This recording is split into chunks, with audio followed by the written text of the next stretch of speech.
여러분들은 여러분들 자녀에게 바라는 한 가지 소원이 있다면 무엇입니까? 우리 자녀가 꼭 이렇게 살았으면 좋겠다.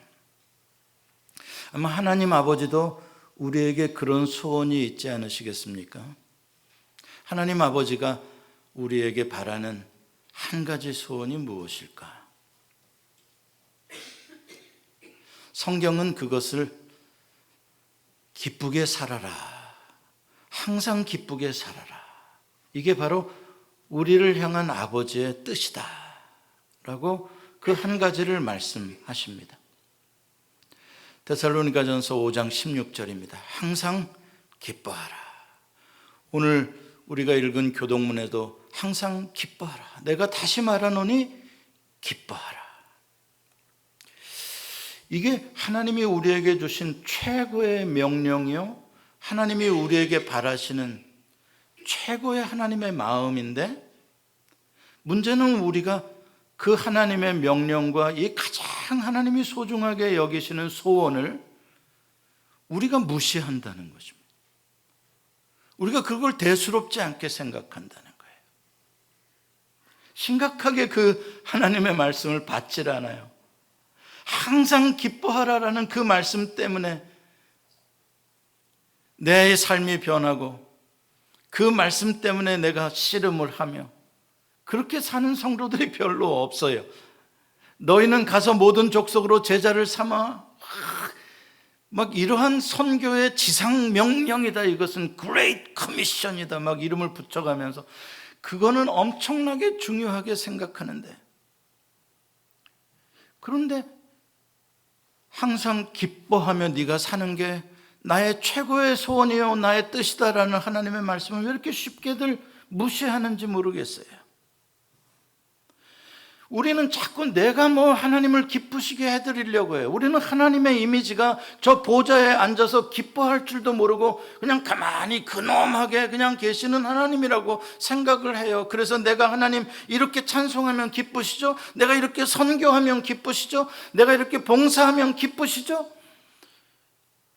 하나님을 막 억지로 기쁘시게 해드리려고 해요. 기특한 생각이죠. 나쁜 거는 아니죠. 그러나 거꾸로 생각해 보셨어요? 하나님은 이미 충만히 기뻐하시고, 하나님은 이미 충분히 기뻐하시며, 하나님 자체가 God of Joy, 하나님 자체가 기쁨이셔요. 무엇 때문에 기뻐하시는 분이 아니라 하나님은 스스로 영원히 기뻐하셔요. 문제는 우리가 기뻐하지 않는 게 문제인 것이죠. 우리가 하나님이 그렇게 우리에게 기쁨을 주시기를 원하시고 기뻐하라고까지 하시는데 우리는 잘 기뻐하지 않아요. 그게 문제죠. 자, 가만히 생각해 보십시다. 십자가의 구원의 복음을 믿는다고 하면서도 기뻐하지 않아요. 그 기쁨이 없는 신앙 뭐예요? 죽은 종교예요. 여전히 무엇인가의 노예로 눌려 있는 거예요. 오늘 읽은 이 스바냐의 이 말씀은 구약에 또 한 번 우리에게 보여주시는 요한계시록과 같은 작은 짧은 계시록입니다. 예루살렘이 바벨론에 의해서 멸망당하기 30년 전에 이제 멸망의 길을 달려가고 있는 이 남왕국 유다를 향해서 주시는 계시록이에요. 이제 30년 후에 바벨론에 의해서 멸망당할 겁니다. 그런데 유다만 멸망당하는 게 아니라 하나님께서 유다를 공격했던 바벨론과 모든 지상의 그런 악한 세력들도 하나님이 다 진노의 불로 소멸하시겠다라고 말씀하십니다. 그럼 다 소멸될 것 같잖아요. 그런데 오늘 본문에 보면 놀랍게도 그날에 하나님께서 남겨두신 자들이 있다는 거예요.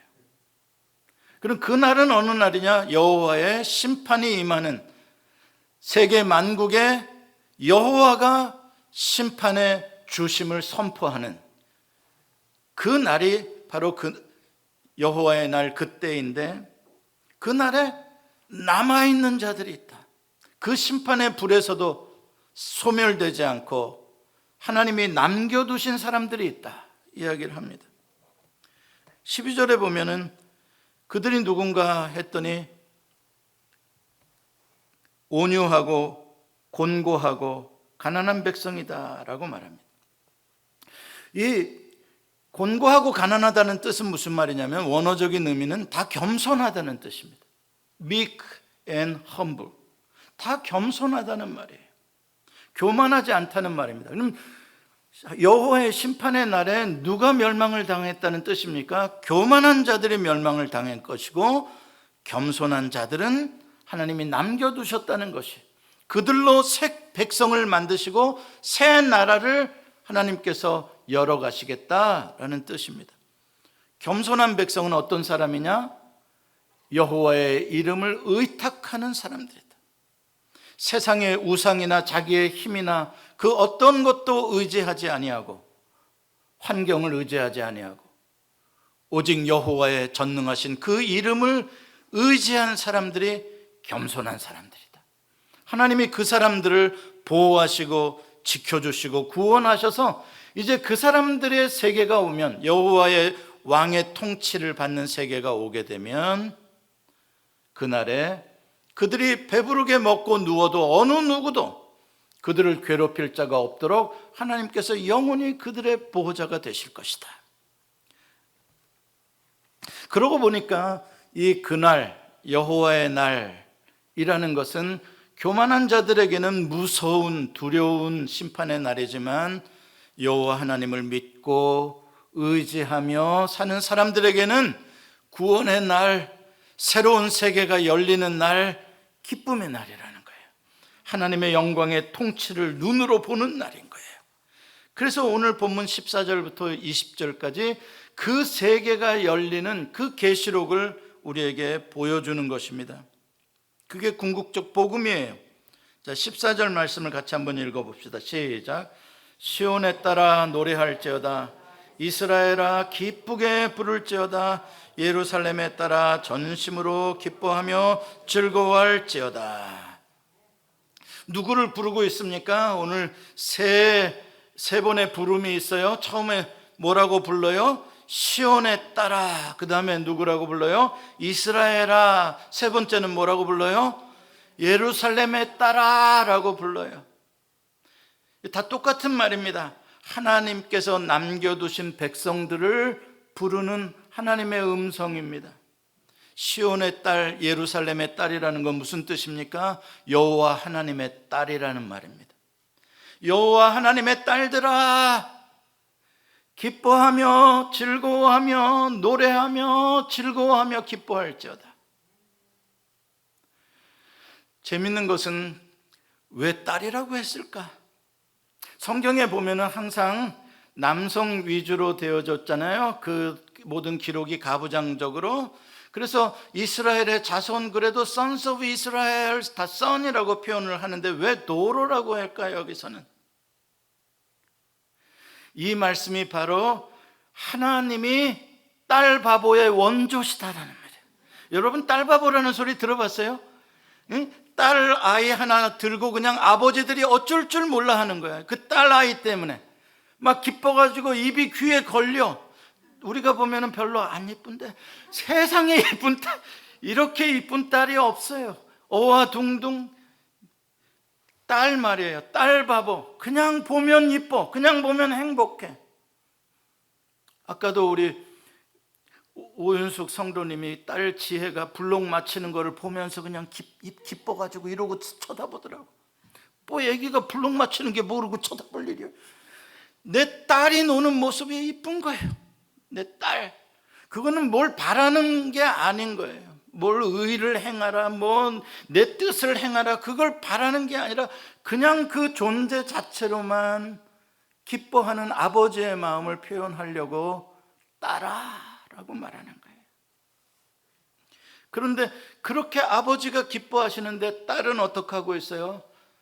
손을 축 늘어빼고 얼굴에는 수심이 가득하고 염려가 가득하고 인생의 짐이 가득하고, 그러고 앉아 있는 거예요. 아버지가 기뻐서 이 딸을 보며 막 어쩔 줄을 모르는데 이 딸은 그러고 앉아 있으면 아버지의 마음이 어떻겠어요? 속상하죠. 안타깝죠. 딸아, 내가 너를 어떻게 하면 기쁘게 해줄 수 있겠니? 나는 너를 보면 이렇게 기쁘고 행복한데 너는 무슨 문제가 있길래, 뭐가 그렇게 힘들길래 기뻐할 줄을 모르니?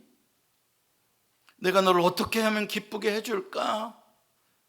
그러면서 오늘 본문 말씀이 나오는 거예요. 17절 같이 읽어봅니다. 17절 시작. 너의 하나님 여호와가 너희 가운데 계시니 그는 구원을 베푸실 전능자시라. 그가 너로 말미암아 기쁨을 이기지 못하시며 너를 잠잠히 사랑하시며 너로 말미암아 즐거이 부르며 기뻐하시리라.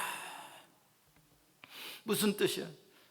딸아, 네가 무엇을 걱정하든지, 네가 무엇을 염려하든지, 너에게 어떠한 문제가 있든지 이제 그것 때문에 슬퍼하지 마라, 걱정하지 마라, 손을 늘어뜨리지 마라. 전능하신 여호와가 내 아버지시고 전능하신 여호와가 너의 모든 문제를 담당하실 것이고 너를 해결해 주실 거니까 너는 이제 그 문제로부터 해방되어라, 자유하라. 하나님이 계시지 않느냐? 너의 아버지는 전능자시다. 그 아버지가 너를 얼마나 기뻐하는 줄 아느냐? 딸아, 나를 봐라. 내가 이렇게 기뻐하지 않니? 너 때문에. 내가 이렇게 기뻐서 뛰잖니? 내가 이렇게 까꿍까꿍 노래하잖니? 딸아, 어떻게 하면 할까? 해 뜨는 데부터 이렇게 내가 노래해주면 딸아, 너가 기뻐하겠니? 하나님이 지금 이러고 계시는 거예요. 딸 앞에서요. 여러분, 우리가 하나님에 대한 이미지를요, 너무나 거룩, 너무나 영광, 너무나 초월, 너무나 막 두렵고 무서운 하나님으로 막 저기에 올려놔 버렸기 때문에 우리는 내 앞에서 춤추며 나를 기쁘게 해드리기 위해서 하나님의 감출 수 없는 이 기쁨을 토해놓으시는 그 모습을 전혀 상상하지 않아요. 계속 하나님도 근엄하시고 나도 근엄하고. 거룩은 그런 거야. 거룩은 꼭 장례식장 같은 거야. 웃어서는 안 되는 거야. 옛날에 얼마나 거룩했으면 교회에서 박수도 안 쳤어요. 거룩해야 되니까. 우리는 이 하나님의 이미지를 잃어버렸어요. 나를 눈에 넣어도 안 아플 딸로 여겨주시고 그냥 내가 기뻐서 내 앞에서 춤을 추시며 내가 즐거이 부르며 기뻐하며 노래하는 그 하나님의 모습을 우리가 잃어버렸어요. 여러분, 이게 바로 성경에서 우리에게 말씀하시는 조이라는 거예요. 항상 기뻐하라. 우리가 무슨 재주로 항상 기뻐합니까? 우리가 만들어내는 기쁨은 내 자식이 100점 맞아오면 좀 기쁘고, 우리 남편이 돈 많이 벌어오면 기쁘고, 맛있는 거 먹으면 기쁘고, 멋진데 여행 가면 기쁘고, 우리가 만드는 기쁨이란 그런 거예요. 일시적이고 잠시 환경이 허락됐을 때의 기쁨이지 어떻게 항상 기뻐하랍니까? 그래서 항상 기뻐하라 그러면 힘들어. 항상 기뻐하라 그러면 순종이 안 돼. 하나님 아시잖아요. 내가 어떻게 항상 기뻐할 수가 있습니까? 정신 나간 것도 아닌데, 내가 머리에 꽃 꽂은 사람도 아닌데. 하나님 지금 상황이 기뻐할 상황이 아니잖아요. 지금 렌트비를 못 내가지고 죽게 생겼는데, 지금 병에 걸려 죽게 생겼는데 무슨 항상 기뻐하랍니까? 내가 정신 나간 사람입니까? 그런데 왜 항상 기뻐하라고 하시는 겁니까? 명령하시는 겁니까? 나보고 어쩌라고요? 미쳐라고요 그냥? 아니요, 그런 말이 아니에요. 여기서 말하는 조이는 환경에 의해서 내가 만들어내는, 나의 의지로 만들어내는 조이가 아니에요. 우리 착각하지 마세요. 내가 만들어낼 수 있는 조이를 하라고 한다면 하나님이 말씀 잘못하신 거예요. 우리는 그런 조이 못 만들어요.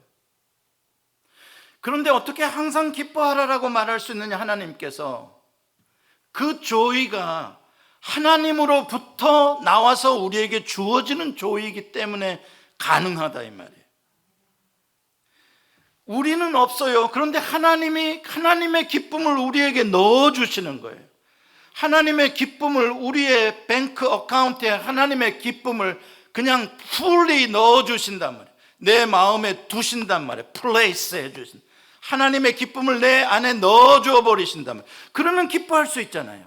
내가 만들어낸 기쁨이 아니라 하나님이 넣어주신 기쁨이니까요. 그렇기 때문에 항상 기뻐하라는 거예요. 그것은 하나님이 항상 기뻐하신다는 전제로 주시는 말씀. 항상 나는 기쁘고 나의 기쁨은 항상 충만하니까 내가 너에게 항상 기쁨을 넣어줄 테니까 너는 나의 기쁨을 받아서 그 기쁨으로 항상 기뻐하라는 말이에요. 신비한 기쁨이에요.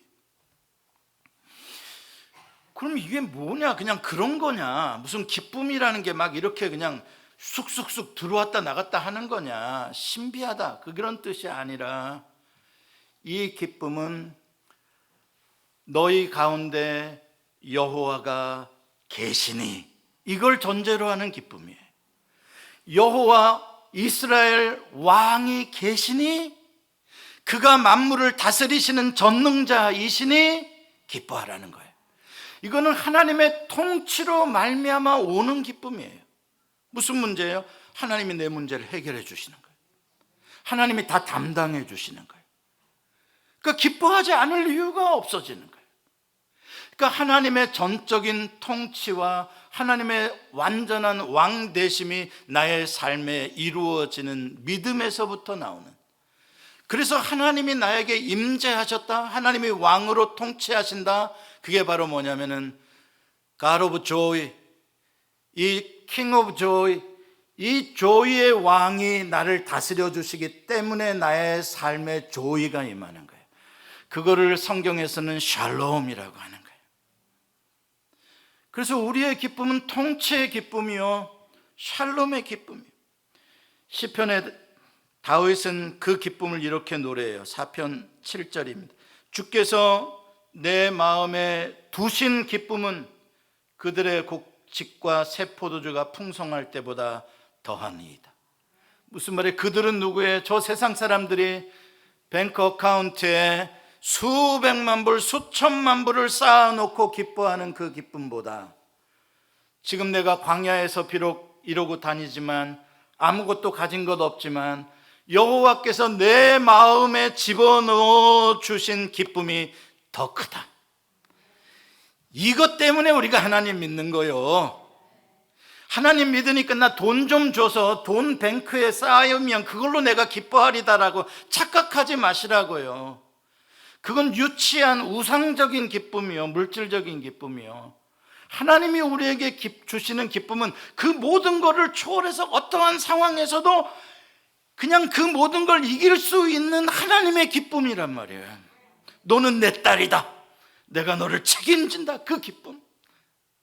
내가 너를 기뻐한다. 그래도 안 기뻐하네요. 어떡할래? 캐치 줘야지 기뻐하실래? 아니란 말이야. 아니요. 사람들이 많이 뭐 쌓아놓고 기뻐하는 거 부러워하지 마세요. 세상 사람 날 부러워 아니하여도 나도 세상 사람 부럽지 않네. 왜요? 내가 하나님의 딸이고 내가 하나님의 기쁨이 되고 하나님이 나의 아버지요 전능자가 나를 다스리시는데 그럼 됐지.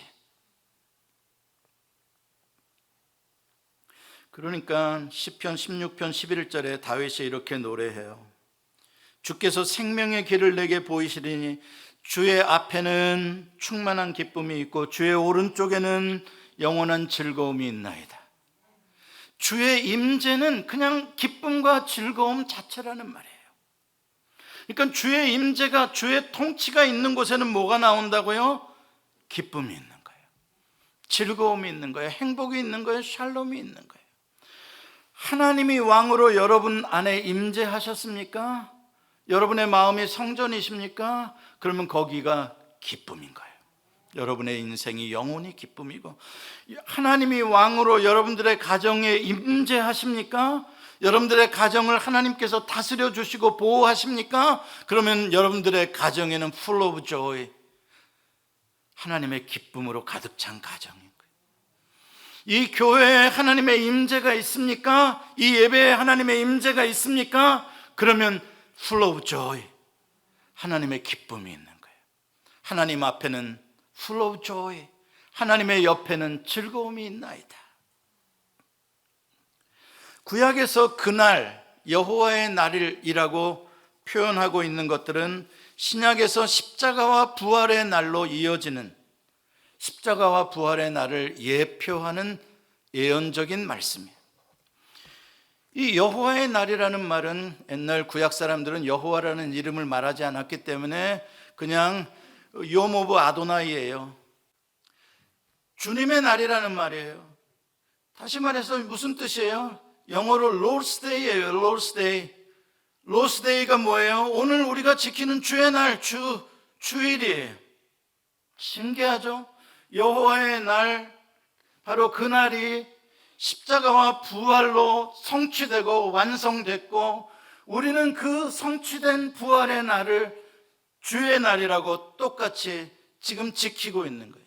그날의 심판, 그날의 구원을 베푸신 그 하나님의 전능하심, 그 하나님의 우리를 향하신 구원과 사랑, 그것을 기념하는 거예요.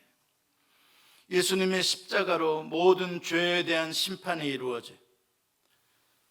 그리고 예수님이 부활하심으로 모든 죽음의 권세, 마귀의 권세, 또 예수님을 거절하고 교만하여 예수님을 반대했던 모든 자들이 함께 부활 가운데 멸망당하고, 그 부활의 날 예수님의, 하나님의 아들이 다시 살아나셔요. 새 생명으로. 그분이 부활의 첫 열매시고, 우리들은 그 첫 열매를 따라 계속해서 하나님의 아들로 태어난 하나님의 자녀들, 바로 부활의 새 생명을 얻은 남은 자들인 거예요. 그리고 이것은 앞으로 요한계시록이 끝나는 그 여호와의 날, 주님의 날, 장차 오실 예수님의 그 날에서 완성될 것입니다. 예수님이 부활하신 날, 그날은 슬픔이 변하여 기쁨이 된 날입니다. 하나님은 우리의 슬픔을 변하여 기쁨이 되게 하시기를 원하시고, 우리의 죄를 변하여 우리의 화관이 되게 하시는 분이십니다. 하나님은 언제나 우리에게 기쁨을 주시기를 원하시고 일하시는 분이십니다. 모든 것을 합력하여 선을 이루는, 기쁨을 이루는 분이십니다. 부활하신 날 예수님의 무덤가에 처음 찾아갔던 여자들이, 천사들이 전해준 말을 듣고 크게 기뻐하며 제자들에게 달려갔다라고 말합니다. 부활의 날은 기쁨의 날이에요. 모든 사람들에게 주님이 주시고자 하는 이 기쁨을 선물해 주신 날이에요. 그게 예수님이 이 땅에 오신 목적이었어요.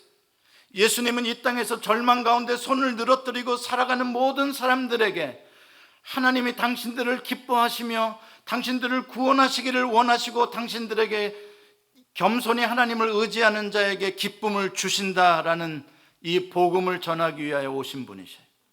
예수님께서 태어나실 때 누가복음 2장 10절에 보면은 천사가 밤중에 목자들에게 이렇게 노래를 불러요. 천사가 이르되 무서워하지 말라, 내가 온 백성에게 미칠 큰 기쁨의 좋은 소식을 너희에게 전하노라. 뭐가 그렇게 기쁜 소식이라고요? 예수님이 이 땅에 오신 것이. 그래서 목자들은 그 아기 예수를 보고 너무나 기쁘고 너무나 행복해서 노래하며 일자리로 다시 돌아갔고, 멀리 이방에서 온 동방의 박사들도 베들레헴 마구간 위에 예수님의 별, 그 왕의 별, 그 왕이 태어난 통치가 시작된다는 그 별, 그 사인을 보고 기뻐하며 저들이 또 크게 기뻐했다라고 말합니다. 그 기쁨은 어디서 온 거예요? 이 땅에 영원한 평화를 주실 그 왕이 탄생했기 때문에, 그분의 통치 아래 그 통치를 받는 모든 백성들이 누릴 혜택을 보니까 너무나 기쁜 거예요. 자, 그렇다면 예수님께서 이 땅에 오셔서 세례를 받으시고 태어나시고 부활하셨을 때 진짜 최고로 기뻐한 분은 누굴까?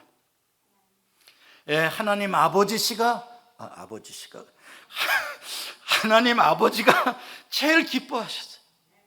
예수님이 태어날 때 이미 천사들을 통해서 천군 천사들이 밤하늘에서 하늘에는 영광 땅에는 기쁨 찬송을 하게 하셨어요. 그 하나님의 기쁨을 찬송하는 거예요. 예수님께서 세례를 받으시고 요단강 물 위로 올라오실 때 하늘이 열리면서 하나님이 하나님의 영을 비둘기같이 예수님 위에 내려주시며 예수님에게 말씀하시는 거예요.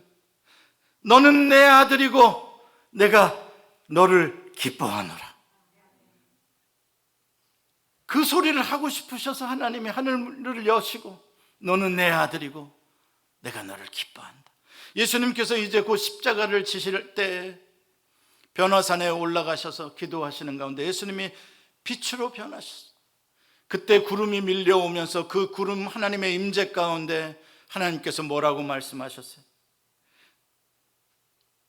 이는 내 사랑하는 아들이요 내 기뻐하니 하는 자니 너희는 그의 말을 들으라.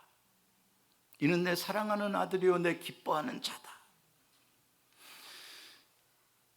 여러분 생각해 보세요. 성부 하나님께서 성자 예수 그리스도를 향해서 공개적으로 선포하신 이 말씀은 두 말씀이에요. 이는 내 아들이고 내 기쁨이다. 이게 바로 여러분들을 향한 하나님의 메시지인 것을 믿으시기 바랍니다. 너는 내 사랑하는 딸이요 내가 너를 기뻐한다. 너는 내 기쁨이다.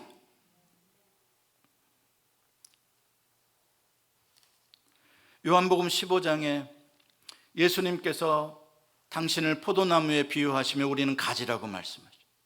그 비유의 가장 중요한 핵심은 온전히 연합된 하나의 생명 공동체, 생명을 공유하고 있는 둘이 아니라 하나인 것을 말하고 있는 거예요.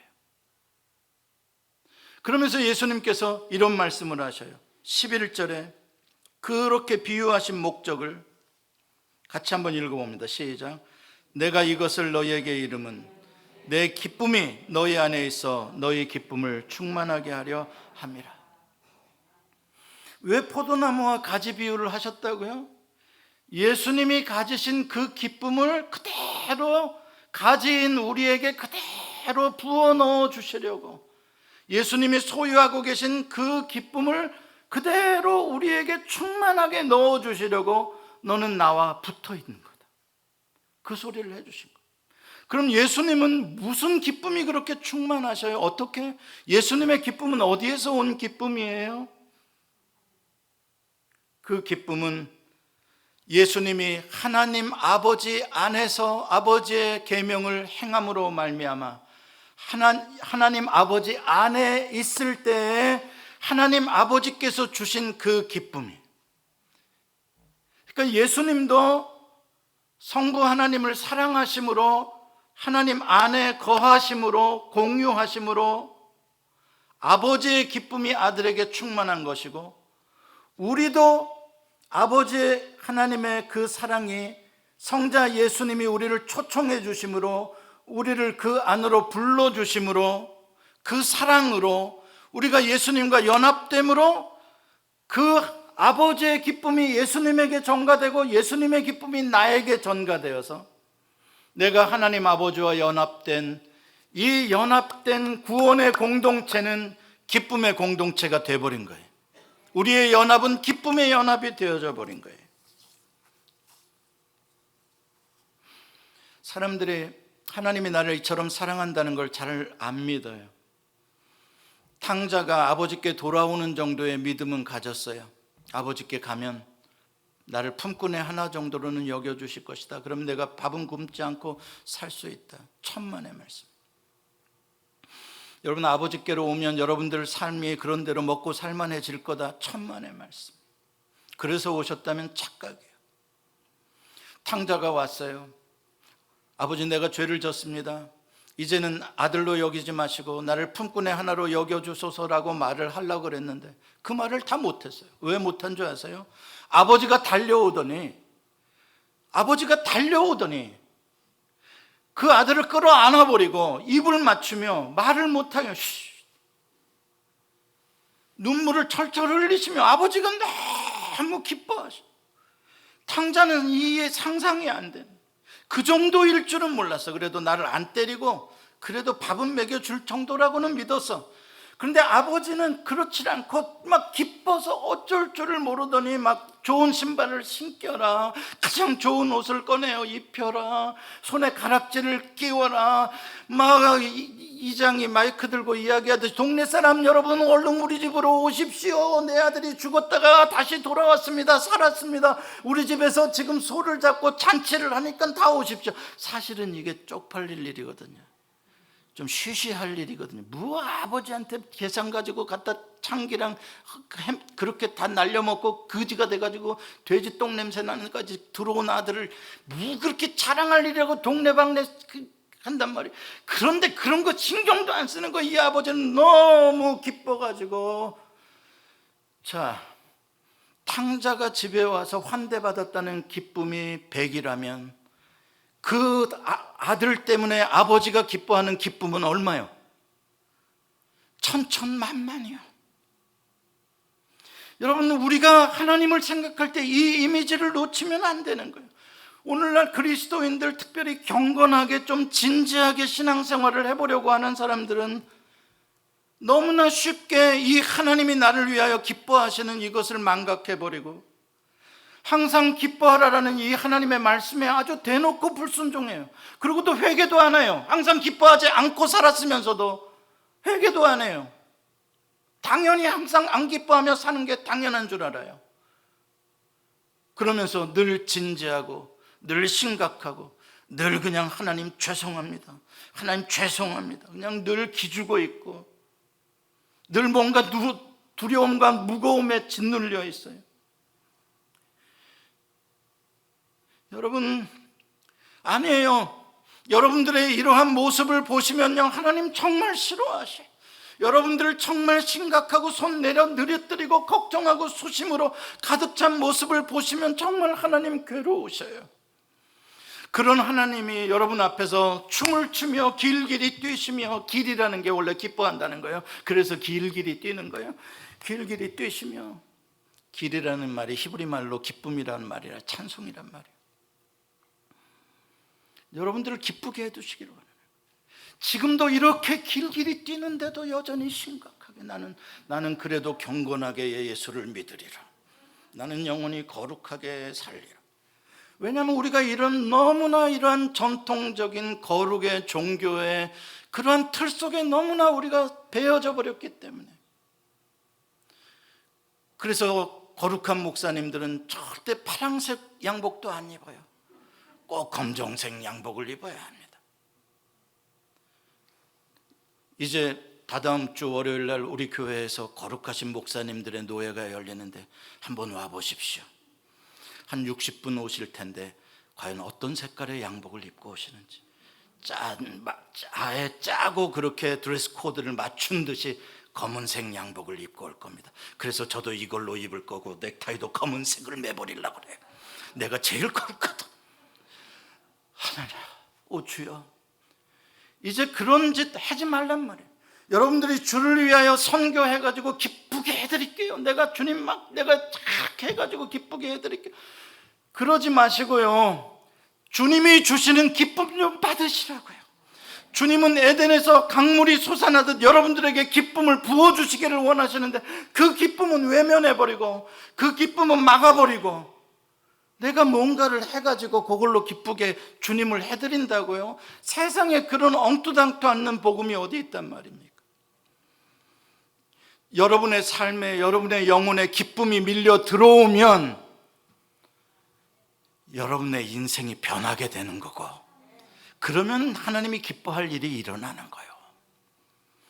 앞으로는 삶이 아무리 힘들고 어렵더라도 주님의 기쁨을 받아서 그 기쁨으로 이겨내버리시는, 이게 우리가 세상을 이기는 능력이요, 세상 사람들에게 보여주는 빛과 소금이 되는 기쁨의 사람들이 되시기를 축원합니다. 기도하시겠습니다.